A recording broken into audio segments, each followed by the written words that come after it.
Hello दोस्तों, आज की कहानी है रिश्तों की सुगंध। एक दिन नीता अस्पताल से आकर अपने पिता प्रदीप के पास जाकर बैठ गई। क्या बात है बेटा, आज बड़ी फुर्सत में है या कोई बात है बेटा? हाँ पापा। तो कह दे। पापा, मैं आपसे बहुत दिनों से एक बात कहना चाहती हूँ लेकिन समझ नहीं पा रही थी कैसे कहूँ। क्या बात है बेटी? मुझसे कुछ कहने के लिए तुझे इतना सोचना? तू तो मेरी प्यारी बेटी है, तेरी हर बात मुझे मंजूर है। कह, क्या कहना चाहती है? जो यही बात तो मुझे कचोट रही है। आपने तथा मम्मा ने मुझे बहुत प्यार किया है, मेरी हर बात मानी है, पर शायद आज मेरी बात आपको और मम्मा को पीड़ा पहुंचाए पर मैं विवश हूँ। पापा, आज एक वायदा चाहती हूँ कि आप क्रोधित नहीं होंगे तथा धैर्य से मेरी बात सुनेंगे। सिर झुकाते हुए नीता ने कहा, अब पहेली मत बुझा, जो कहना है कह दे। पापा, मैं डॉक्टर शून्य सलीम से प्यार करती हूँ। वह पीडियाट्रिशियन है, हम दोनों साथ साथ पढ़े हैं। वह भी मुझे चाहते हैं। उनकी विधवा माँ और एक भाई उनके साथ रहता है। हम दोनों मिलकर अपना एक नर्सिंग होम खोलना चाहते हैं। बेटी, क्या तुम वास्तव में डॉक्टर शून्य सलीम से प्यार करती हो या वह तुम्हारे लिए लक्ष्य प्राप्ति का साधन है? दूसरी बात, हम ब्राह्मण हैं और वह मुस्लिम। तुम्हारी माँ सुनेगी तो जीते जी मर जाएगी। मैंने तुम्हारी सदैव अच्छे कार्यों की हिमायत की है, गलत कार्यों के लिए मुझसे समर्थन की अपेक्षा करना तुम्हारा भ्रम है। किंचित क्रोध से नीता को समझाते हुए प्रदीप जी ने कहा, पापा, मैं आपकी और माँ की आज्ञा के बिना कोई कदम नहीं उठाऊंगी, लेकिन इतना बताना अवश्य अपना कर्तव्य समझती हूँ कि विवाह करूंगी तो सलीम से ही तथा अपना पूरा जीवन समाज सेवा में अर्पित कर दूंगी। तो हमें धमकी दे रही है? नहीं पापा, मैं सिर्फ आपको अपने मन की बात बता रही थी। मन की बात या अपना फैसला? क्या इसलिए तू हमारे हर विवाह के प्रस्ताव को नकारे जा रही थी? अगर पहले ही अपना निर्णय बता देती तो हम व्यर्थ परेशान नहीं होते। उसे चुप देखकर प्रदीप ने कहा, पहले मैंने संदर्भ में सोचा ही नहीं था तुझे ये डॉक्टर शून्य सलीम मिला। कहाँ, हम दोनों ने MBBS साथ किया था। उसने PG पीडियाट्रिस्ट में की तथा मैंने गायनिक में। पिछले 2 वर्षों से हम एक ही अस्पताल में काम कर रहे हैं। पिछले महीने उसने मुझे प्रपोज किया, मैंने उसे कोई उत्तर नहीं दिया। महीने भी विचार मंथन के पश्चात अब मुझे भी लगने लगा है मैं उस चाहने लगी हूँ तथा विवाह की जिम्मेदारी उठाने को तैयार हूँ। मैं इस संदर्भ में तुझे कोई आश्वासन नहीं दे सकता क्योंकि तेरी माँ को मनाना कठिन है। मुझे कोई जल्दी नहीं है। इतना भी बता चाहती हूँ कि मैं आपकी और मम्मा की सहमति के बिना विवाह नहीं करूंगी। यद्यपि प्रदीप प्रारंभ से ही उदारवादी रहे थे, धर्म जाति पांति को सदैव ही उन्होंने त्याज्य माना था, किंतु विनीता को वे कभी भी अपने विचारों के अनुरूप नहीं ढाल पाए। नीता की जिद देखकर विनीता अर्धविक्षिप्त हो गई थी। नीता को देखकर वह उखड़ जाती, अनाप शनाप बकने लगती, प्रदीप पर आरोप लगाते हुए कहती कि ये सब आपकी ही शहद का नतीजा है। मैं पहले ही कहती थी कि लड़की इतना पढ़ाना लिखाना ठीक नहीं, पर आपको ही नीता को अपने पैरों पर खड़ा करने का भूत सवार था। अब भुगतो। अगर इसने उस मुसलमान से विवाह कर लिया तो अपने सतीश से कौन विवाह करेगा? लेकिन नीता के निर्णय में कोई बदलाव नहीं आया। सतीश BBA करने के पश्चात एक मल्टीनेशनल कंपनी में काम करने लगा था।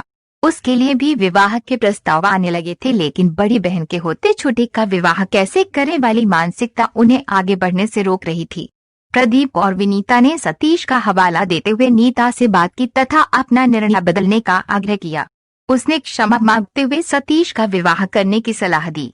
घड़ी की सुइयां धीरे धीरे खिसकती रहीं, दिन रात होते गए, साथ ही साथ समय गुजरता गया। अंततः प्रदीप और विनीता ने सतीश का विवाह एक संभ्रांत घर की कया सुकया से कर दिया। सुकया अपने नाम के अनुरूप ही धीर गंभीर और मधुर स्वभाव की थी। धीरे धीरे उसने घर का संपूर्ण प्रबंध अपने हाथों में ले लिया। घर के सभी सदस्यों से कुछ ही दिनों में इतनी तारतम्यता स्थापित कर ली थी मानो सदियों से वे यहीं रह रही हो। इसी बीच सलीम ने अपना नर्सिंग होम खोल लिया।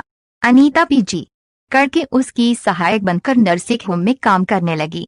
सुकया के लिए नीता अपनी ननद से ज्यादा अपनी मित्र, बड़ी बहन जैसी थी।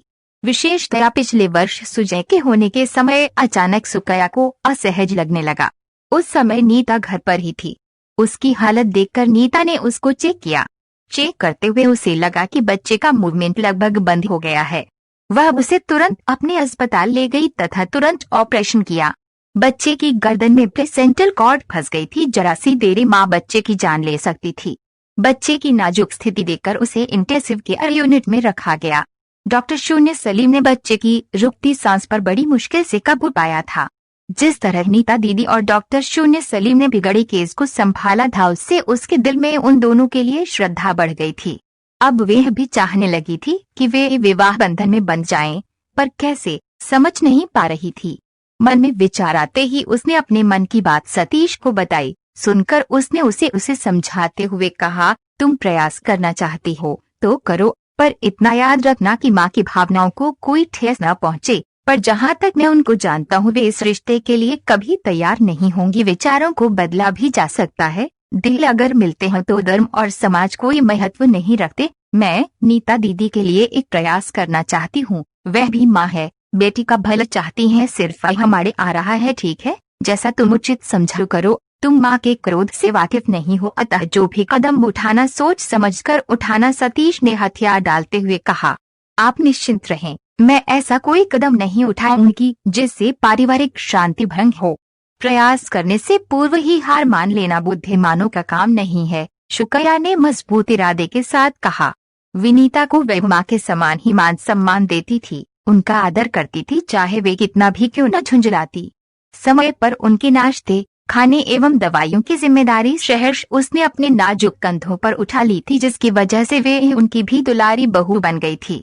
सुकैया मौका ढूंढ ही रही थी कि कब कैसे बात प्रारंभ की जाए। एक दिन विनीता ने उसे आवाज लगाई और कहा, शुक्रिया बेटा, मेरे घुटने में बहुत दर्द हो रहा है, उठा भी नहीं जा रहा है, जरा वो वीरान ट्यूब उठा कर दे देना जिससे मैं लगा लूं। माँ जी, आप क्यों परेशान हो रही हैं? बताइए कहाँ दर्द हो रहा है, मैं लगा देती हूँ, सुकैया ने ट्यूब उठाते हुए कहा। ला मुझे दे, मैं लगा लूंगी। तो सुजय को देख, पूरे दिन काम करके थक जाती होगी, इस दर्द की वजह से सुजय का भी ध्यान नहीं रख पाती। वैसे भी ये एक दिन की तो बात है नहीं, बूढ़ापे का दर्द है, मौत के साथ ही जाएगा। माँ जी प्लीज ऐसे अपशब्द मत बोले, आपसे ही तो हम हैं, आपका प्यार एवं आशीर्वाद सदैव हमारे साथ रहे, यही कामना है। जहाँ तक सुजय की बात है, वे सो रहा है। घुटने पर दवाई लगाते हुए सुकैया ने उत्तर दिया, तू कितनी अच्छी है, मेरा कितना ध्यान रखती है, संसार भर की सारी खुशियों से तेरा आंचल सदा भरा रहे। बहू के स्नेह से भाव विभोर होते हुए विनीता ने कहा, माँ जी आप सचमुच मुझसे प्रसन्न हैं तो मैं आपसे कुछ मांगना चाहती हूँ, पर वायदा कीजिए कि अगर आपको कुछ भी अनुचित लगे तो आप मुझसे नाराज नहीं होगी। कह तो सही, तेरी प्रत्येक बात मुझे मंजूर है। चेहरे पर आत्मसंतोष एवं प्रसन्नता झलक रही थी। माँ जी आप जानती हैं, जीवन में प्यार सिर्फ एक बार होता है, क्षणिक प्यार तो जरा सी ठेस लगने पर बिखर जाता है, पर समय के साथ प्रगाढ़ता में बदलता प्यार सच्चे प्यार की निशानी है। यही क्या कम है कि नीता दीदी पिछले 4 वर्षों से आपकी सहमति की प्रतीक्षा कर रही हैं। डॉक्टर शून्य सलीम भी आप सब तथा दीदी की सहमति की प्रतीक्षा में आज तक कुंवारे बैठे हैं। माँ जी मानव का सबसे बड़ा धर्म तो कर्म है। फिर डॉक्टर शून्य सलीम साहब ने कहा भी है कि नीता दीदी को धर्म परिवर्तन की आवश्यकता नहीं है, वे नीता बनकर ही उनके घर में प्रवेश करेंगी तथा अपने धर्म और रीति रिवाजों को मानने के लिए स्वतंत्र रहेंगी। किंतु हमारा समाज के लिए क्या आप अपनी लाडली पुत्री की भावनाओं को रोन देंगी, उसके स्वप्नों को कुचल देंगी? मेरी खातिर ही कम से कम दीदी की भावनाओं का सम्मान कर सम्मान पूर्वक उनकी डोली उठने दीजिए। पता नहीं नीता की कैसी जिद है, एक तो मुसलमान, ऊपर से विधवा माँ और अपाहिज भाई। मेरी बेटी इस सब में कहीं पिसकर न रह जाए। माँ जी दीदी कोई बच्ची नहीं है, अगर उन्होंने कोई निर्णय किया है तो सोच समझकर ही किया होगा। सेवा भाव की भावना बिरलों में ही देखने को मिलती है। सुजय के समय आपने देखा नहीं कि दोनों कैसे मिलजुल कर काम कर रहे थे? क्या नीता और सलीम के इसी एहसान का बदला तू उनका विवाह कराकर लेना चाहती है? कहते हुए उनका स्वर तिक्त हो गया था।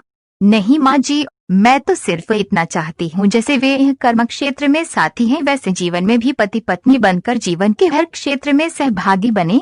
आखिर वह आपकी बेटी तथा मेरी बड़ी बहन के समान है। अगर हम ही उनकी इच्छाओं और भावनाओं का ख्याल नहीं रखेंगे तो और कौन रखेगा? सुकैया ने उनके तिक्त स्वर को सुनकर भी अपनी बात सहजता से रख दी।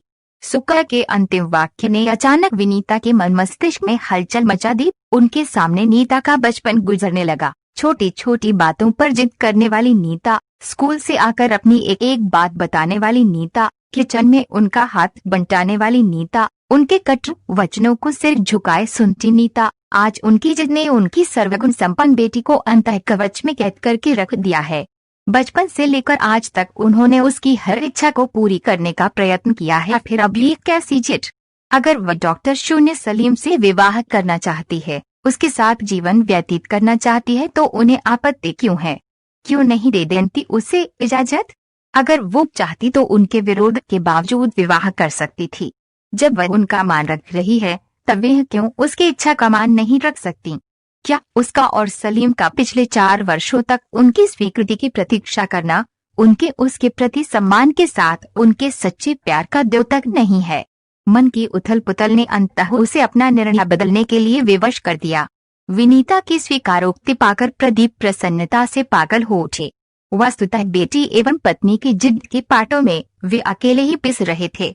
विनीता के हृदय परिवर्तन का कारण सुकैया को जानकर वे यह कह उठे, कौन कहता है पराई बेटी अपनी नहीं हो सकती? यदि दोनों ओर प्यार का सागर लहराता हो तो राह में कितनी भी चट्टानें क्यों न आएं, वह अपने वेग से उन चट्टानों को तोड़कर समतल राह बनाकर अंधेरे जीवन में भी प्रकाश की किरणें बिखेर ही देगी। विदा के समय नीता की सहज सलोनी सूरत देखकर विनीता भरे मन से सोच रही थी कि वर्षों से व्यर्थ ही मन में दुराग्रह पाले हुए थी कि सास ननद वाले घर में बेटी का विवाह नहीं करेगी। सलीम के विधर्मी होने के अतिरिक्त उनके मन में एक डर ये भी था कि उनकी बेटी विधवा सास और देवर के साथ निभा भी पाएगी या नहीं। सुकैया के व्यवहार ने उनकी आंखें खोल दी थीं। सुकैया उनकी बहू है, उसने भी तो हर रिश्ते को निभाया है। वास्तव में उसने ही उन्हें अपनी बेटी से मिलवाया है, उनकी दूरी को कम किया है, धर्म और जाति में कैद उनके मन को आजाद कराकर 2 प्रेमियों को मिलाने में मदद की है। आज वह समझ पाई है कि हर रिश्ते का अपना महत्व होता है, रंग होता है, इनकी महत्ता को नकारा नहीं जा सकता। यह सच है कि आज अपेक्षाओं के कारण इनमें ठंडापन आता जा रहा है, लेकिन यदि थोड़ी सूझबूझ से काम लें तो निश्चय ही रिश्ते जीवन में सुगंध बिखेर कर जीवन रूपी बगिया को महका देने की सामर्थ्य रखते हैं।